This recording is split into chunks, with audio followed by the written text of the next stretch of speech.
So, hello everybody and welcome. Yes, welcome back here at BSN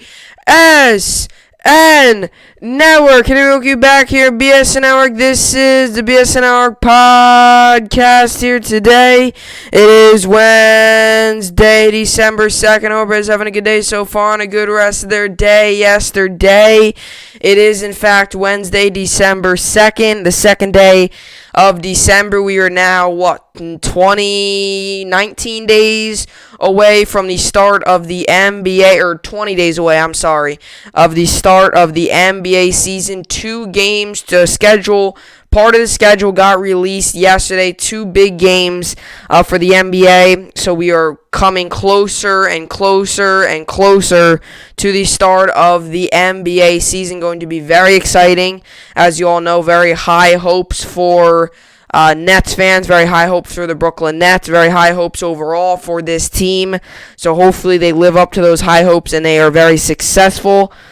We got a football game on today. As weird as it sounds, an afternoon football game on a Wednesday. As weird as it may sound, there is a football game on today, and it is in a little while. But there is a football game on today. We'll talk about it and stuff like that. So there is a football game on today, and that's the funny part. There is, in fact, a football game on today. It's very odd, but it's whatever. You know, this game was supposed to happen on Thanksgiving. Then it was supposed to happen on Sunday. Then it was supposed to happen yesterday. Now it's happening today. Game got rescheduled 3 times, and we are now finally sitting here today on a Wednesday going to have a football game on. Should be a good game. I'm excited. Hopefully you are as well. Last night, Kentucky played. We'll talk about it. Not happy the way we played. I was not happy at all. Did not think we played well. I thought our shooting was horrendous. You know, this is just one of these teams. I mean, I know, and the announcers were saying it yesterday too. It's such a small sample size. You know, 3 games. And 2 of those games we lost to were now top 25 teams in Richmond and Kansas. So I guess you could sit here and think of the positive and say, well, we beat the teams that we should have beat, and that was Morehead State. And we lost to the teams who technically now are the teams that we should have lost to. We were projected to lose to Kansas. We were projected to beat Richmond, but, you know, now that we lost to Richmond, Richmond's clearly, you know, people are like, okay, people aren't taking Richmond lightly now. They realize, okay, this team's actually pretty good. They're now a top 25 team in the nation. So I guess the positive is you could say, oh, well, we lost to 2 top 25 teams. It's not like we got upset twice. But the negative is the fact that we are 1-2. That's the negative. And we have to turn this season around quickly because being 1-2 is unacceptable.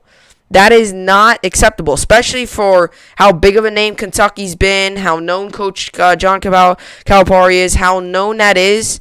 The way how we are 1-2 right now is unacceptable, and I'm frustrated. And I know many other Kentucky fans are frustrated. We'll talk about that in a little bit. These are the topics for today. We got Steelers and Ravens game. It's a Wednesday, so I will give you the keys of the game. Usually I do that for the Thursday games, but since it's Wednesday, I'll give you the keys to the game since there's nothing really else.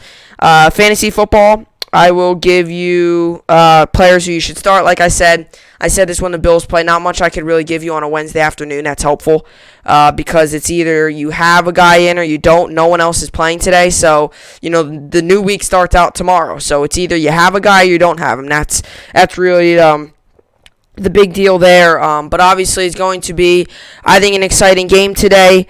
We'll talk about it, give you the keys of the game, all that stuff. I'll be pretty quick with it. I just want to say this podcast, I'm recording it way before the game, but this podcast will probably be up during the game. So just know my game pick I did before the game. I promise I'm not lying. I did this podcast. If you don't know, I record the podcasts, and when I upload them later on in the day. I do them earlier, and I upload them later. It's just how the scheduling and stuff works. So when I'm doing this podcast now, it's before the game. When I upload it, it's either going to be during the game or after the game, depending on what it is, because I'm going to watch the game. So just realize that. So the fantasy football advice I give you, it's not that it's going to not be helpful, but it's you're going to get it maybe during the game. So, you know, once the game starts, who's in, you know, so it's kind of one of those things. I'll give you the fantasy advice, but it's one of those things, if I give you Turta during the game, you're not really going to realize, unless if you watch it and you see, oh, I told you to put in this player and you put him in and you're like, okay, good, I put him in or whatever. But, that's kind of just the thing. If you don't know, I do my podcast earlier on in the day and I upload them later on. It's just how it is. So, if you're ever wondering that. So that's the same thing today. This podcast will be up probably either during the game or later on in the game. When you're hearing this, it will be probably during the game. When I'm talking about this, it's way before the game. But just to know that. Then the next up, we've got Gary Sanchez. So we'll talk about Gary Sanchez. He is going to get it looks like the Yankees and him are agreeing on a new contract, which I don't like. Many of you probably don't like. We'll talk about that in just a little bit. Then we got college basketball and Kentucky. Like I said, going to talk about Kentucky. Going to talk a little bit college basketball. There's a lot of good games on today. So should be another good sports day. You got a football game on. You got a very meaningful football game, too. This is a very meaningful football game. This isn't one of these bad games that just got rescheduled. This is a very meaningful football game. And in a way, I feel like that's why the NFL pushed so hard to get this game in, was because it does have a lot of meaning to it. So if you cancel and you don't have it, it could really hurt both these teams in many different ways. So we'll talk about that, all that stuff coming up here on the BSN podcast. So with that being said, this is the BSN podcast, and let's get right into it. So today we got the Pittsburgh Steelers going up against the Baltimore Ravens in Pittsburgh today. Pittsburgh Steelers open up this game at 10.5-point favorites. The over-under is 41.5. This game is on at 3:40 p.m. Eastern Standard Time, and it is on NBC. I know a Wednesday afternoon NBC game just does not sound normal, but it is what it is. Obviously, it's an interesting year for football, interesting year for everything. So you're going to have to expect this football season to throw some curveballs at you, and it did throw another curveball at us, and this is a Wednesday game. But, you hate to see these games get rescheduled and stuff, but at the same time, you're like, oh, at least there's something to watch today. At least you got something to watch, because sometimes on a Wednesday afternoon, there's not much on. Maybe a college basketball game or two, but those are usually until later on in the day. So, for a Wednesday afternoon game, it's not bad. It at least gives you something to watch.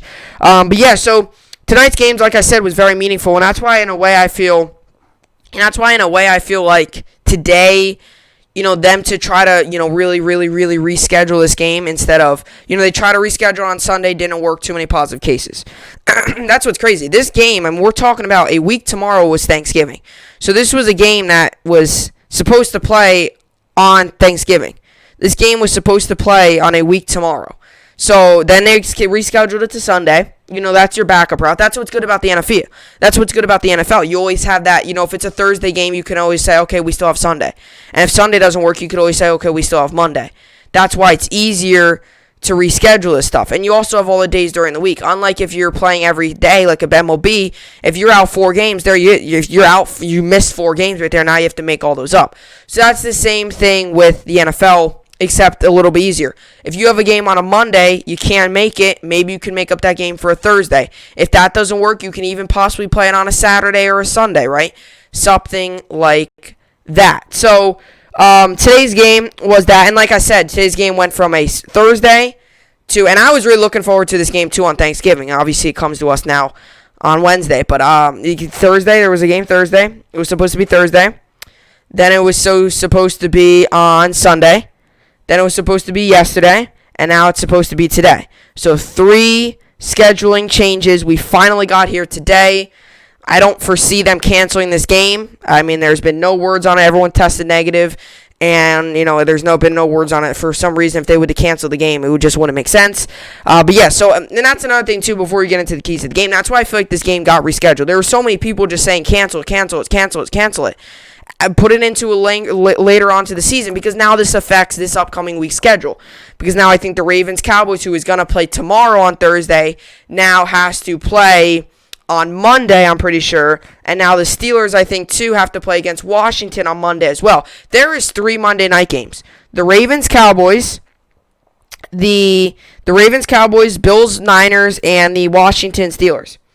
The Redskins-Steelers comes on at 5 p.m. Eastern Time. Bills 49ers is the normal game. That was the game that was scheduled to be there. That comes on at 8:15. Obviously, always on ESPN. And then the Cowboys-Ravens game comes on 8:05. So that's going to be funny, because you could switch back and forth on those games.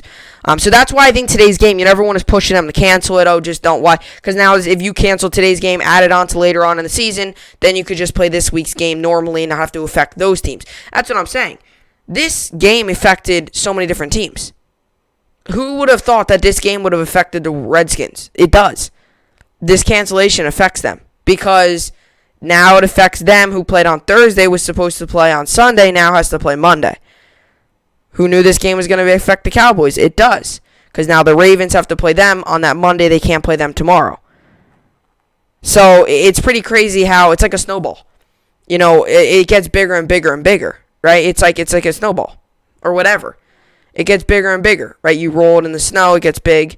Keep rolling and keep rolling. It's almost like, okay, the problem starts here, then it's here, then it's here, then it's here, then it's here, then it's here, and now all 32 NFL teams are affected. That's not the case, but it seems like that. Oh, it started off with just these two teams. Now it's sprung out to 3 or 4 or even 5 different teams. So that's why I think they rescheduled this game today, though. If, just kind of wanted to start off with that. Because I know there was a lot of people just saying, add it on to later on in the year. Just put in a Week 18, put that game there, and move on with it. Because a Wednesday game, middle of the day, also with the whole rating thing, because a lot of people do care about the ratings, it just didn't seem like the right thing to do. They did it, so it's interesting. But it's football. So anyway, so I'm going to give you the keys of the game. I know I usually do this on Thursday, but I decided, you know what? It's Wednesday. Usually I don't have a game to talk about on Wednesday for the NFL, so might as well spend some of the spare time I have on this podcast today looking for topics. I might as well do the keys of the game since I have more time to talk about this, and it's not like and same thing with Thursday since there's no other games on. Obviously, Monday I don't always have time because I have to review all the Sunday games, and then by the time I get to Monday, it could be 30 minutes into the video, so I can't do the keys of the game. So I'll do the keys of the game for this game since I have some time. Like always, 2 keys on offense and defense, 1 key on each. 2 keys of the game for each team, 1 on offense, 1 on defense, 1 on offense, and 1 on defense for the Ravens and the Steelers. Steelers-Ravens is a good game. Big rivalry, division matchup, has a lot of meaning this game, so it should be exciting to watch. So let's get into the keys of the game. We'll start off with the Steelers, then we'll go to the Ravens. We'll just randomize the order here. So let's start off with the Pittsburgh Steelers keys to the game. Let's start off with offense, and then we'll go to defense. I've done this so many weeks in a row now, we don't really have to talk about it. So let's get to it. Pittsburgh Steelers, first key to the game on offense, in my personal opinion, I would say this, right? The Ravens defense, it isn't amazing. It's pretty good. I mean, it's all right. It's not up there. I wouldn't say it's a top 3 or top 4 or top 5 defense like the Steelers is. It's not up there with the Colts, the Rams even, and the Steelers. It's not up there with those guys. But it could be technically considered a top 10 defense. I would say I would really have to take a deep dive and look in at the rankings. You got a couple good corners, you got a couple good defensive linemen here and there. But all in all, it's a pretty good defense. And I've always said this too. I think the strength of this Steelers team, and we'll get to them in a little bit when I read the keys of the game for the offense, or for the defense, sorry. When I read the keys for the defense for the Steelers, it's going to be, I think the strength of this team and what really I think keeping this team 10-0 right now is their defense, is the strength of their defense and stuff, and that's the Pittsburgh Steelers. I think their defense is very good. I think they have a very good defense. I think they have a very solid team. Their offense, I would say, is not the strength. I know Roethlisberger's had a good year coming off of the Tommy John surgery and his elbow injury, obviously. That all correlates into that. I understand he's coming off of all that. And he's playing a very good year. Nobody really expected him to do this good at all. I mean, if you would have told me that Ben Roethlisberger would have been the candidate for comeback player of the year, I probably would not have thought that. I just did not. I mean, I thought he was going to have a decent year, but he's having a very solid year. But, the overall offense, Juju's had a down year. A couple guys here and there. James Conner's had his moments. He's been here, he's been there. He's had his moments. He's nothing like he was, 1 or 2 years ago where he took over for Bell and he was really like, oh my gosh, we found the new Le'Veon Bell here. He's definitely declined a little bit, but I also think that's also but the part is because he's not running the ball a ton. And James Conner's not playing today and actually has a impact on my key to the game. James Conner hasn't been a big deal. He's had an average year. He hasn't been amazing. He hasn't been bad. I mean, he's been pretty good. Consistent. If you need him to get a couple yards, he will. I think that's also because he's not running the ball a ton. Ben Roethlisberger has been throwing the ball a ton, and that actually correlates in here to my Pittsburgh Steelers key on offense. So the keys on offense today is throw the ball. You got to throw the ball today, right? The Steelers are down to their backup running back. Like I said, James Conner won't be in this game today. He's on the COVID list. I don't want to say that he has it or he doesn't have it because I'm not 100% sure. All I know is he's on the COVID list, so that either means he has it or he was close contact with someone who has it and has to quarantine and test negative twice. I'm not 100% sure what it is. I'm just going to leave it as he is on the COVID list. So he will not be able to play today. He got put on it, I think, Saturday. So he's not. I think you have to be off for at least a week. So Saturday, it's obviously hasn't been a week yet. So it's been Saturday. So I think he was eligible to come back Saturday. I think it's like a week, but he won't be able to play. Either way, whatever the rules are, he's not able to play today. He is out. And that's why I'm going to have them. You got to throw the ball. If you want to win tonight's game, if you want to win today's game, you have to throw the football. You just have to. You have to throw the football today, right? You have to. You absolutely have to throw the football, right? Without James Conner, who's a pretty good running back, you have to throw the football. Even when they have James Conner, Ben Roethlisberger is still throwing the ball a lot. He's still throwing the ball. Let me just pull up the most recent game, right? He threw the ball 46 times, and Conner only ran the ball 13 times. I know you have your backup in Benny Snell, who's had a decent year. He can take over the load decent amount, but you have to throw the ball and take advantage of that, right? And I think you're going to have to try to get the ball to, your receiver, your top receivers, Deontay Johnson, Chase Claypool, Juju Smith-Schuster, right? You're going to have to get the ball to those guys. That's what you're going to have to do. Now, Juju struggled this year. He hasn't targeted much, so do you still go ahead and still target Chase Claypool? Do you go ahead and maybe mix it up and maybe target Deontay Johnson? What do you do? All you have to do, though, is the key to the game is to stop this. You have to stop. I was actually thinking of the Ravens key to the game. For the offense key to the game for the Steelers, you have to throw the ball, right? Without James Conner, you have your backup running back. Not saying he's bad, but he's not. You shouldn't give him 20 carries. You shouldn't give him 15, 20 carries if you have Roethlisberger who can easily still throw the ball 40, 45 times a game. So throw the ball. Use those receivers. You got Deontay Johnson, Claypool, Schuster. Although I'd much rather you not throw it to Claypool just because I'm going against him in fantasy. But please, for the key to the game, if you're the Steelers, you have to throw the football. So that's obviously the deal there. You have to throw the football, even when they have him, even when they have him in, they even when they have Conner healthy and stuff, still. So anyway, so today, obviously, Lamar Jackson, this has a lot to do with my key to the game for the Steelers defense. This was a pretty easy key to the game. Even if Lamar Jackson was in, it would still be a pretty simple one because this is just how this offense works, and this is why I actually have a big belief in that he's not a that Lamar Jackson struggles against these teams because Lamar Jackson struggles against these teams. He struggles against these teams because they're a very good run-stopping team. He runs a lot. So that's the same thing for the Steelers defense today. You have to stop the run. Don't worry about the pass game. The pass game has not been strong at all this season. You have your backup quarterback in, which I'm not mistaking. I think it's going to be RG3 today. You have your backup quarterback in. The Ravens do. You're going against RG3. They're going to run. Both running backs are healthy, J.K. Dobbins and Mark Ingram. They're going to run the ball a ton.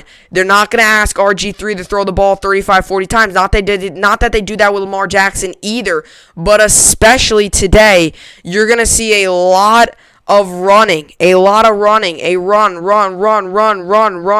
Even if Lamar Jackson was in, you're going to see a lot of running. But even especially today, because I don't know if you could really trust against this solid secondary, if you could really trust with Minkah Fitzpatrick, and if Joe Hayden plays, he's questionable, but if he plays, guys like that, their secondary is really stacked. I don't know if you could really trust RG3 throwing against this secondary. So you really, really, really have to make sure you stop the run if you're the Pittsburgh Steelers. It would have been the same key to the game if Jackson was playing, but especially today, because I don't think they're going to rely on RG3 to throw the ball 30 times, 30, 35, 40 times, just because the secondary is very good, and he's just not that kind of guy. I think they're going to rely on keeping the run game, keeping the ball on the ground, and just pounding it, and they're going to try to score a touchdown off it, right? They're going to have to try and score touchdowns off of it, obviously. So the Steelers have to stop the run. That's what they're going to be doing today. If you want to win, you got to stop it. So those are the keys to the game for the Steelers. Pass the ball, right? Without James Conner, you got your backup in Benny Snell, who can also catch the ball out of backfield. He's pretty good at it. You could throw to him. You got Claypool, Juju, and Deontay Johnson. You got 3 pretty solid receivers. Use those guys. Use them. I don't want to say pick on the secondary because the secondary, Marcus Peters and guys like that are pretty good. But definitely use, definitely, you got to use that passing game. And for the defense, stop the run. That's all they're going to be doing. Even without Lamar Jackson, stop the run. Now, for the Baltimore Ravens, offense. Keys to the game. It's tough with the Ravens because they're not healthy. You got Jackson out. You were going to have your 2 running backs out if they played yesterday, but they didn't. You got Lamar Jackson out. I think the chances of them winning this game are going to be so slim. And you might sit here and say, oh my gosh, the Ravens. The Ravens, they're a good team, right? They're with Lamar Jackson, and we haven't even seen them all this year without him, but you can imagine they're only worse without him. So, here we go. So, keys to the game for the Baltimore Ravens on offense. Like I said with the defense, and I think they're going to draw this up as well. Not just because I said I think they're going to draw this up as well. I could have said stop the passing game. I think they would have still went with the run. They're going to draw up. They're going to be expecting a lot of runs. They saw it the first game of the season, right, against you guys. They ran the ball a ton. And again, and especially with Lamar Jackson out, you're not going to see Robert Griffin III, or you're not going to see RG3 throwing the ball deep a ton. Not that you see that out of Lamar Jackson, but especially with RG3, they're not going to throw the ball a ton with him. And if they do, they're kind of setting themselves up for disaster because I don't think they're going to do successful at doing that. So if I was the Baltimore Ravens today, a key to the game, you're going to know this defense is going to try to stop the run.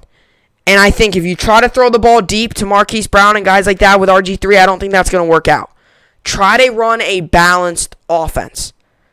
And like I said, I know I just said if you try to throw the ball 40 times, it's going to mean disaster. I don't mean throw the ball 40 times when I say balanced. I mean couple run plays here and there, couple pass plays here and there. This is going to be a team that's going to be expecting you to run the ball. You know what? Run some trickery. You're injured. Your quarterback is out. Your star quarterback is out in Lamar Jackson. Might as well run some trickery. Maybe, while you're not doing that, balance. Run some balance. Balanced offense is going to win you this game. Balanced offense is going to win you this game. And I just realized my lights were off. Balanced offense is going to win you this game. Right? That is what's going to win you this game. It's not going to be passing the ball a ton, and it's not going to be running the ball a ton. It's going to be balanced.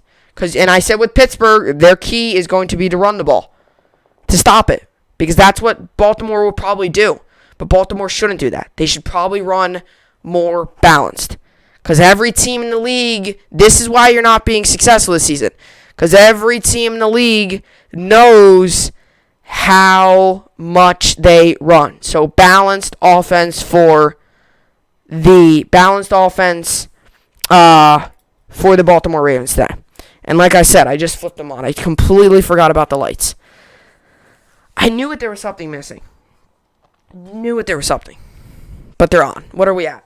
Took me 23 minutes. What is it, like 23 minutes? It took me like 23 minutes into the video to realize that the lights were off.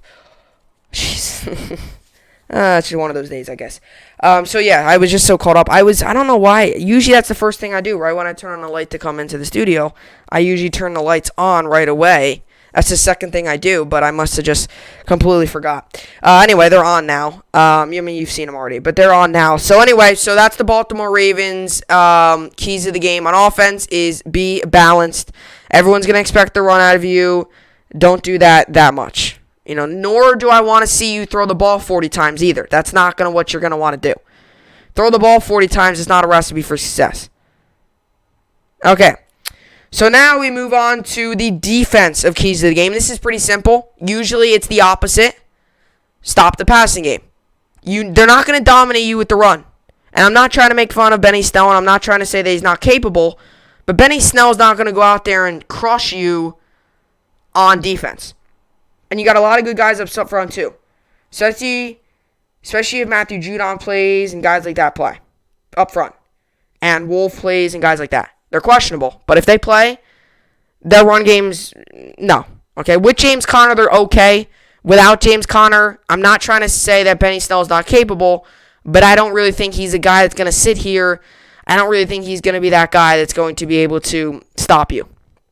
Right? So, what I want you to do, if you're the Steelers, or if you're the Ravens, defense, you got to stop the passing game. Deontay Johnson, Juju, Chase Claypool. Try to eliminate one of them. If you cannot do that, just straight up try to stop the passing game. And I don't mean completely put it to a halt where Roethlisberger can't do anything. But I mean, don't let Roethlisberger throw for 250 or 270 yards, 3 touchdowns, and that be it, right? Holding him might mean 190 yards and 2 touchdowns possibly. That could be stopping it because that's not that good. I mean, 190 yards and maybe a touchdown is really not that solid. That's tough to do. Stop this passing game. They're not going to destroy you in the run game. They're not. They're just not going to do that. Ben Roethlisberger is not going to hand it off 20 times today in the run game and destroy you. It's not going to happen. Got to stop the passing game. That's the key for the Baltimore Ravens on defense. So the keys to the game is the Pittsburgh Steelers on offense is to throw the ball. Defense is to stop the run. And to counter that for the Ravens on offense is to run balance. They're going to be expecting the run. Get some more passes in there. And even with Jackson out, still do it. Now, I'm not saying throw 40 a game, but I'm saying 20, 25 maybe, and about 15, 20 runs. And as for the Ravens on defense, is stop the passing game. Benny Snell's not going to crush you for 150 yards in the running game. Prove me wrong, Benny Snell. Go out there and run for 200. I don't care. Not going to happen, I don't think. So that is the keys of the game. Now you look at the injuries. Wolf, illness is questionable. Smith, ankle is questionable. Wilson, ankle is questionable. Illness is questionable. Andrews, thigh is questionable. Matthew Judon, ankle is questionable. And Phillips, ankle is questionable. So a whole lot of questionables, no outs for the Ravens. And obviously Jackson is out as well. He's obviously the key guy there. For the Steelers, Joe Hayden, knee is questionable. Samuel's quadricep is out. And obviously James Conner is also out. Let's look at some of the league rankings. Points per game, Pittsburgh's 4th, Baltimore's 12th. Points per game allowed, Pittsburgh is 1st, Baltimore's 3rd. Total yards per game, Pittsburgh is 20th, Baltimore's 23rd. Pass yards per game, Pittsburgh is 16th, Baltimore's 31st. Rush yards per game, Baltimore's 2nd, Pittsburgh's 24th. Yards per game allowed, Baltimore's 8th, Pittsburgh's 3rd. So that's obviously...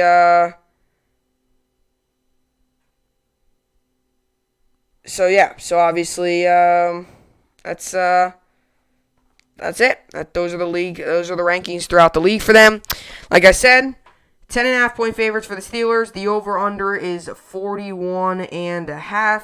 3:40 p.m. Eastern Standard Time on NBC. Here is my pick for today's game. I give the Steelers a win, 31-14. As I'm just going to check it. I picked it earlier. Let me just make sure that was my pick. Yes, it was 31-14. You probably all knew that was coming because I said that on the Wednesday, or I said that on Friday when they thought the game was going to play. I said that I was predicting the Steelers to win. So if you watched that video, you probably expected me to take the Steelers. And either way, that's just normal. I wouldn't, even if Ravens had Lamar Jackson, I wouldn't. But especially with RG3, I'm especially not.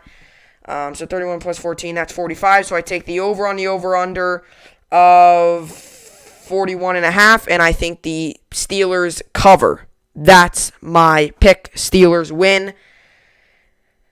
So anyway, so now I move on to fantasy football coming up next.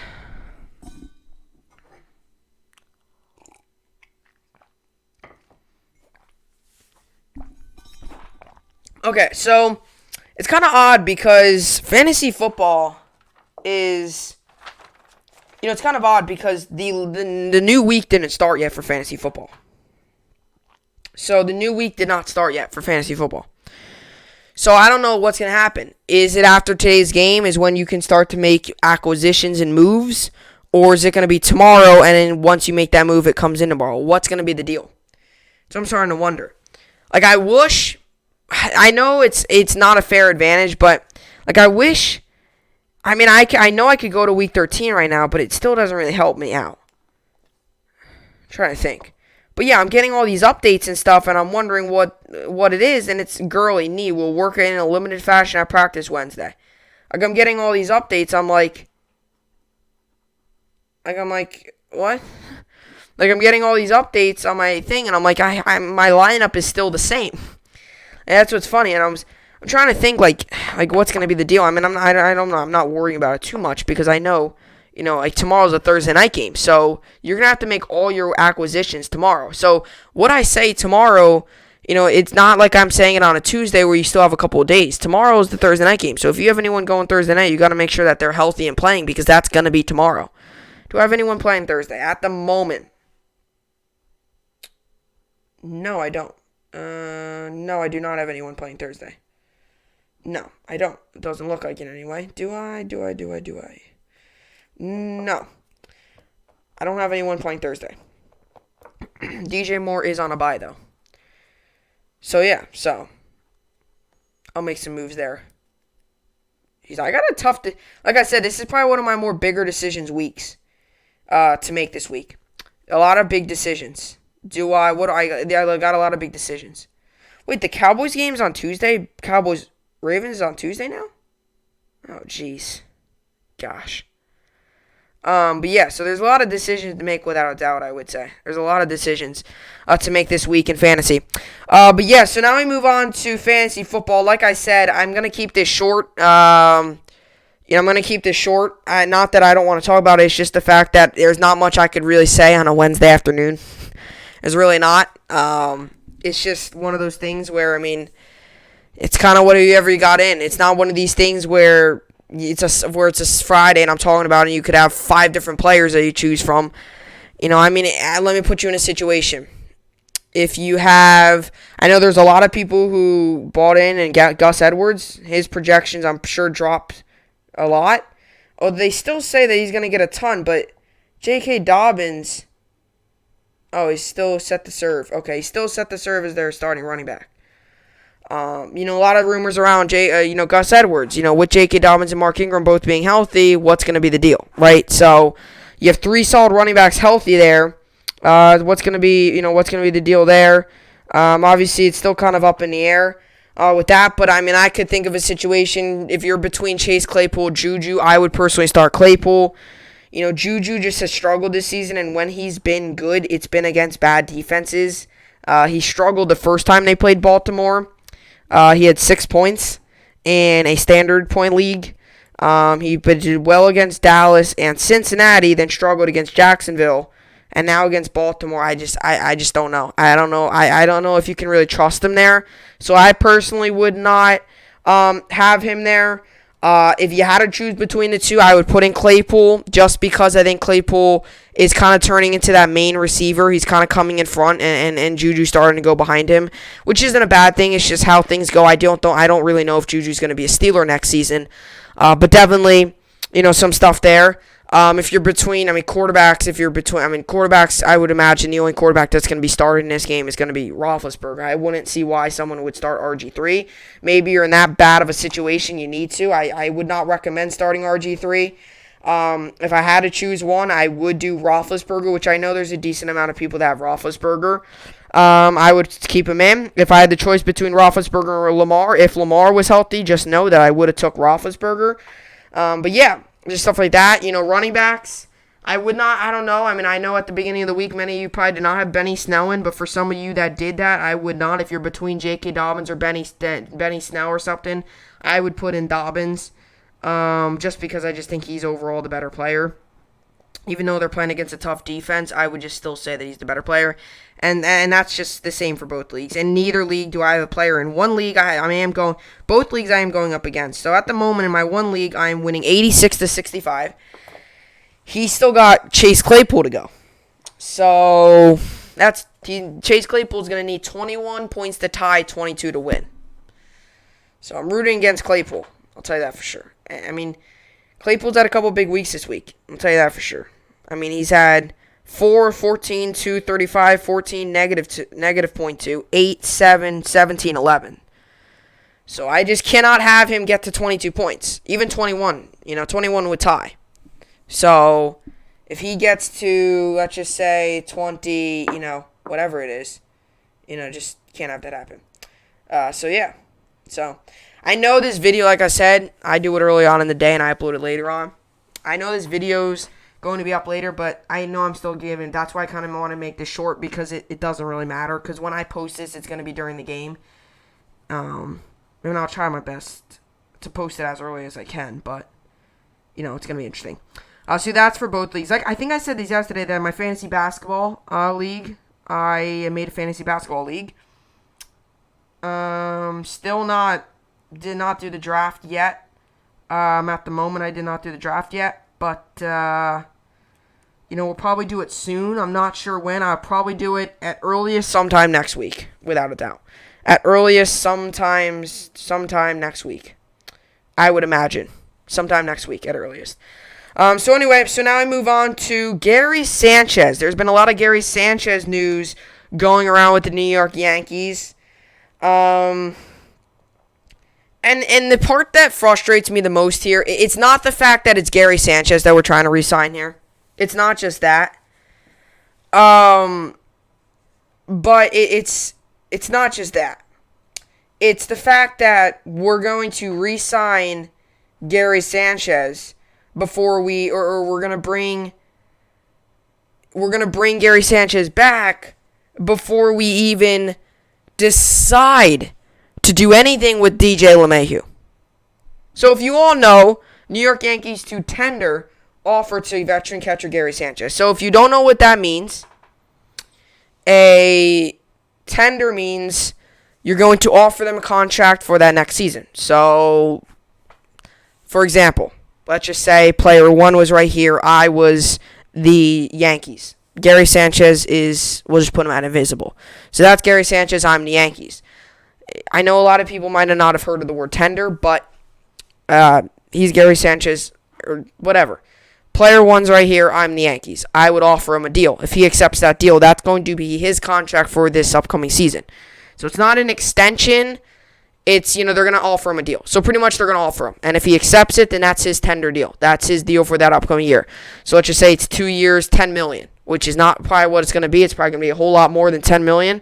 But let's just say I thought of a random number. Let's just say it's 2 years, $10 million. So that season that's your 2-year contract, $5 million a year, $10 million overall. That's your contract. So the Yankees are going to give Gary Sanchez a contract, which seems to be like he's going to come back. Now, I know a ton of people dislike Gary Sanchez. Throughout his career, I try to be very, very patient with Gary Sanchez and his defense. I try to be very patient with his hitting because I know that's how a lot of these players in this league are power hitters. I try to be patient with him. In the playoffs, towards the end of that year last season, I lost my patience. I gave up on him. Garrett Cole, our star pitcher, gave up on him. Used Higashioka. Like, to me, and I'll get to it in a little bit. I have so much to say about this. To me, and I could go 5 different ways with this. I'm going to go break it down. That should be eye-opening. If your best pitcher on your team, your big-name guy, Garrett Cole, your big contract guy, the guy that you signed for 9 years and over $300 million deal, says that he would rather Kyle Higashioka as the catcher. That, to me alone, not even just as a fan, but as an organization, that should be eye-opening to you. That your best pitcher on your rotation, you could say one of the faces of the franchise, one of the faces of the MLB, and Garrett Cole is saying that he does not like him as a catcher. He hasn't came out publicly and said that, but he would much rather Higashioka. So you're going to sit here and tell me that you're going to re-sign him, give him a new deal, let him stay here. Like, what are you doing if you're the New York Yankees? And Gary Sanchez last season had a horrific year. His batting average was 147. He had 10 home runs and 24 RBIs. And I know that was a shortened 60-game season. And you might say 20 home runs isn't awful, or 10 home runs. Would you look at the 147 batting average? Would you look at that? The 147 batting average is horrendous. And also, his defense has shown no improvement since he got into a league. I was patient with it. They said that he was working on it. They said that it's just mechanics. It just said it's going to take a lot of work. So I was like, okay, you're talking about a head coach is saying this. You got to believe him. Not once, not twice, 3-4 years in a row. It's been the same exact defense since he came into this league. And the Yankees, once again, let's re-sign him. Let's re-sign him. Why don't we re-sign him? Why don't we do this? Let's do this. Let's bring him back. Let's give him a new contract. Why don't we give him 3 years, $600 million? Because he's that good. That's not possible, by the way. I'm exaggerating. But still, we're going to give him all this money. We're going to give him a ton of money. For what? And Higashioka, too, he showed why he should be the starting catcher in this organization. And I don't want to all of a sudden say that he's not going to be, but it seems like he is. It's going to be Gary Sanchez. This could very well come down to a spring training competition. It could come down to Gary Sanchez versus Higashioka. That was what the Yankees were going to say last season. It was going to be a battle at spring training. Obviously, the whole virus hit. They had to shut it down. Summer camp to the spring training or summer camp, whatever you want to call it, that came back. Players got ready. They kind of more focused on Gary Sanchez. But Higashioka, in the games he played towards the tail end of the year and the playoffs that he had, not only is he a better hitter, but if you really want to break down a game, he blocks better and he's a better defender. And I also think he's overall smarter for the game. And he also shows a lot more hustle than Gary Sanchez. Another reason, and this isn't so much about Gary Sanchez, this is more just my frustration with the Yankees. And I've said this, I've expressed myself for many years with the New York Yankees. On these podcasts, I've said it so many times. I don't like Brian Cashman. I think we should have got rid of him right when we hired Aaron Boone. I did not like that hiring. Still to this day, I really don't like that hiring because it has not been a good hiring. Oh, he made the playoffs. That's not what the Yankees want to do. World Series or bust every single season for the New York Yankees. We have the roster every single year for a World Series, and we don't do it. Want to know why? Not great decision-making, not great coaching. But that's besides the point. Brian Cashman is supposed to be this genius that's supposed to know everything. He's supposed to be this genius. But yeah, he sits here and tells us that he's going to re-sign give Gary Sanchez a new contract before he even thinks about giving DJ LeMahieu a new contract. Do you know how valuable DJ LeMahieu is to the New York Yankees? One of the best hitters, not only on the team, but in the entire MLB. And is Gary Sanchez a good hitter? 147 batting average. Is that a good hitter? Home run every 30 at-bats. Or would you rather DJ LeMahieu, who comes up to the plate and 2 for 4, 75, 80% of the games? I don't want to say 100% because it's not every game. I don't want to say 95 because I wouldn't say that high. I would say 90% of the time, though, that I would say 80% it's a 2-hit game, and I would say about 90-95% he's getting a hit a game. Very rare do you find a 0-4 occurrence for DJ LeMahieu. And how many times do you see an 0-4, 0-5 game out of Gary Sanchez? Almost every single game. I mean, if you're in a 4-game series, Gary Sanchez probably goes 0 for 4, maybe 3 of those 4 games. And LeMahieu maybe goes 2 for 4 in 2 of the games, maybe 1 for 4, and then maybe 0 for 4. But that's very rare for Sanchez or LeMahieu. And this is what I've said. This is why I think the Yankees should also re-sign LeMahieu. He's a setup man. Gary Sanchez is the complete opposite of a setup man. Not only is his hitting bad, because everyone always focuses on the hitting. If you really break it down, his defense too is horrible. I don't know why you would re-sign this guy. There's so many other good catchers on the market. Now, I don't want to sit here and say that the Yankees aren't going to re-sign get another catcher. But this is kind of telling you that we feel confident with Gary Sanchez and Higashioka, which I like Higashioka. I'm okay with that. You keep Higashioka, I'm okay with that. But to re-sign Gary Sanchez, I'm not okay with that. I'm not. And like I said, I've been very patient with Sanchez Since he came into the league, came into the league, was insane his first year. Everyone was talking about him. Everyone was. You heard all this, and this. His catching, his defense was tough. His defense was hard, but like I said, it wasn't very good. But at the end of the day, a lot of times hitting home runs and making, stellar plays on the offensive side of the ball and hitting long home runs and stuff sometimes does cover that up. And now the real Gary Sanchez is coming out. Because he's not hitting anymore, nor is he's not able to really catch that well anymore. That first real stellar year for Gary Sanchez when he came into the league, he was amazing at hitting. His bad catching got covered up by that very good hitting. And same thing now this season. His hitting struggled. Now it goes to show you how his hitting, it's showing you how bad he really is as an overall player. He's not that good. Because his hitting cannot cover up his catching anymore. His bad catching is not covered up by his hitting. If you told me that you went 4 for 4 went for the cycle, but you allowed 5 pass balls and you still won that game, those 5 pass balls are going to be forgot about because you hit for the cycle. Now, and not saying that Gary Sanchez ever hit for the cycle, but he would usually hit a home run, maybe a grand slam. He's hit a couple of those in his career. Now that that's not happening, his catching is coming out even more now of just going to show you how bad it is. And the Yankees still, Brian Cashman, I really think this guy's really good. Now still, Brian Cashman says, we really believe that he's that good. And like I said too, if this isn't eye-opening enough, your best pitcher, one of the best pitchers in all the MLB, likes Higashioka over Gary Sanchez. And you're going to sit here and tell me that you're going to bring this guy back? You're going to bring this guy back? And if we bring in another pitcher to come in this offseason, which I better hope we do, or if that's the case, then I don't know how in the world you can hang on to this general manager anymore in Brian Cashman. And that other pitcher might come in and say, you know what, too? I like Higashioka better than Sanchez. And there you go. A waste of money. And before you even think about doing anything, and everyone else says, DJ LeMahieu is the Yankees' top priority. Well, if he's your top priority, then why in the world are you talking with Gary Sanchez right now? Normal New York Yankees.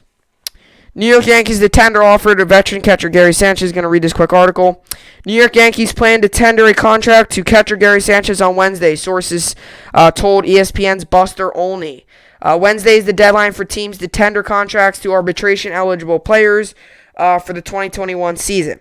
Sanchez will be replaced by Kyle Higashioka as the Yankees' primary catcher in the playoffs after hitting just 147 in the regular season with 10 home runs and 24 RBIs. The 147 average would have been the lowest in the majors if he had enough at-bats to qualify. He continued to slump in the postseason, going 1 for 8 in 3 games. The one hit was a home run. Are you surprised? In 2019, Sanchez slugged for 34 home runs in just 104 games. While hitting 232. A two-time All-Star, Sanchez has slashed 236, 320, and 502 with 115 home runs and 286 RBIs in 6 seasons with the Yankees. So, obviously, those stats, the stats a couple seasons ago were very good. They were pretty solid. But the stats, 232 batting average and 147, that's horrendous. That's horrendous. And, of course, he didn't qualify for enough at-bats because it got to the point where the Yankees actually had to, step up to the plate. This is a guy you didn't even play in the regular season. And now you're going to sit here and tell me that you're going to bring him back. Really. So, the New York Yankees make me proud again because that's just what the New York Yankees love to do. Seems. So now I move on to college basketball today. We're going to talk about yesterday's game with Kentucky. Today's game, we're going to quickly talk about yesterday's games. Michigan won 75-69 over Duke. Michigan State won, by the way, sorry. It was not Michigan. Michigan State won. Wisconsin won. Creighton won. Villanova won. And North Carolina won. Virginia won. And Texas won. And today's games are Villanova, St. Joseph's. That game got postponed. I give North Carolina, Texas. I give North Carolina the win. Ohio State, Morehead State. I give Ohio State the win. Gonzaga, West Virginia. I give Gonzaga the win. Florida State, North Florida. Give Florida State the win. Oregon, Missouri. Give Oregon the win. Baylor, Illinois is going to be a very good game. I give Baylor the win. So yesterday's game, Kentucky lost 65-62. it's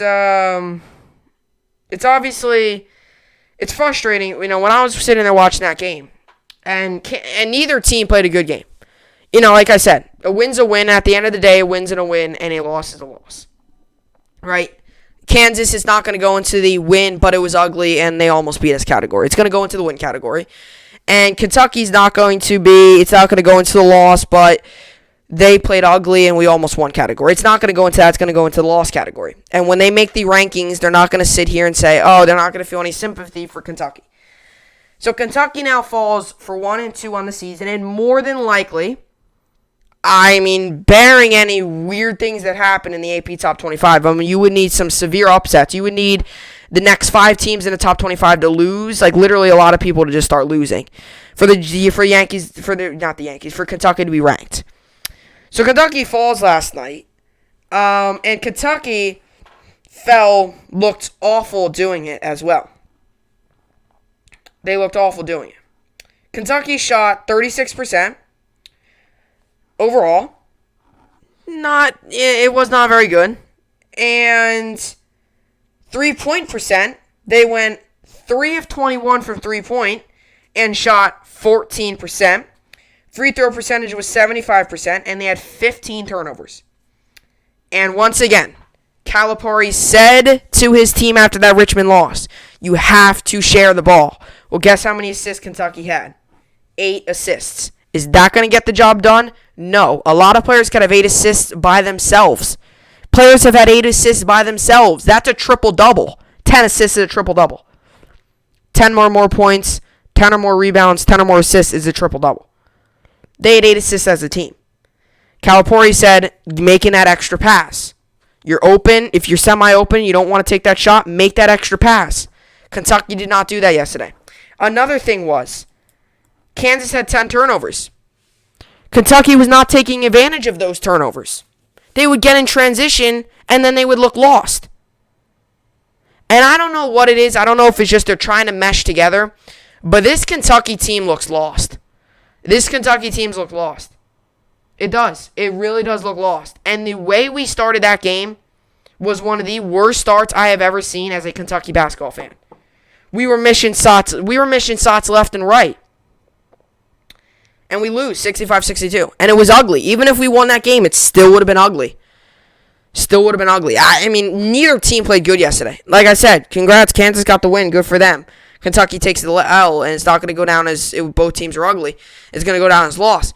Don't get me wrong. Both teams played very bad. But at the end of the day, Kentucky was the uglier one. This was the battle of the uglies. Midway through that game, you knew this one was going to come down to who was uglier. Who was the uglier team? At the end of the day, Kentucky was the uglier team. Same thing with Kansas. Who was going to be the uglier team? At the end of the day, it was not Kansas, it was Kentucky. This was not the battle of who was going to be the better team. This was the battle of who was the uglier team.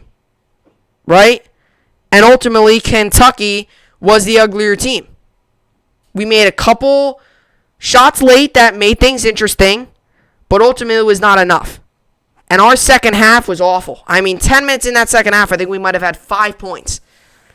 Remember, people, this is Kentucky. This is one of the most winning, not just schools, but just one of the winningest programs in the history of sports. Not just college basketball. I don't want to call them a team because it's a university, but if you had to break down their basketball teams in the past years, this is one of the more winningest programs in all of sports history. Not just college programs. NFL it's not a program, but NFL franchises. Kentucky, you could say, is more winning than the Jets franchise. They've won more titles, or they've won more March Madnesses and stuff than the Jets have Super Bowls and stuff. And I don't know what it is. I think I hope that it's just the fact that we're young, and I don't we've got a couple games coming up that are winnable. We've obviously got Georgia Tech coming up. That's very winnable, I think. Notre Dame is possible. UCLA is going to be tough. Louisville is going to be tough. South Carolina is possible. I'm talking many weeks ahead here. I'm talking into January now, but we're going to pick up some wins. I think we beat Georgia. I think Georgia Tech's a very winnable game. I think Notre Dame is possible. I mean, Notre Dame might give us a little bit of a battle, but I think Notre Dame might be a Richmond. It's going to be a close game either way, whoever wins. UCLA, I mean, if we play like we did yesterday against UCLA, we're not winning that game. Louisville's going to be tough, but, you always hope that maybe with the, being that it's a huge rivalry like that, you always hope maybe the team brings a little bit more energy and you go out there and, you do well. And I don't know. Like I said, I just hope that these are just beginning of the season, without any preseason, just a couple weeks of training. I just hope that it's a little rust and we're knocking it off. And this isn't going to be the case the whole season. Because if this is going to be the case the whole season, then woof, we're in for a long season.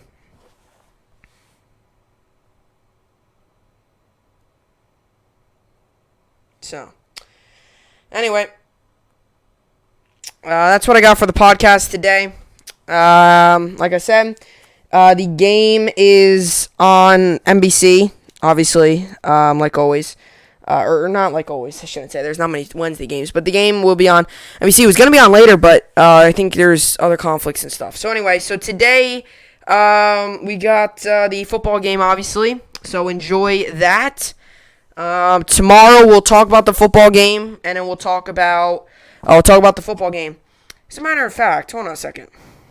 It's so weird. Like, it feels like it should be week 13. It's so weird. It's very weird. It really is. Like, it feels like week 12's lasted forever here. There's no Thursday game on, it looks like. No, because the Thursday game was supposed to be Cowboys-Ravens. That got moved to Monday. So, tomorrow there's no Thursday game, which leaves me to more open. I might talk about LeBron James signs a contract extension with the Lakers today. I already had Gary Sanchez in place, so I didn't want to move that. So I might talk about LeBron James tomorrow with him in a contract extension. Then I'll talk about this game today, and then I'll talk about fantasy football, and then basketball as well. Maybe those, and I think there's some college football games on tomorrow. Those might be the topics for tomorrow. Like I said, if there's any breaking news that happens, I also talk about that. So anyway, so enjoy the game today. It's on at 3:40 p.m. Standard Time, so enjoy it. I will be watching. Hope you are as well. I will see you all back here tomorrow. Hope you enjoyed it, and thanks for watching.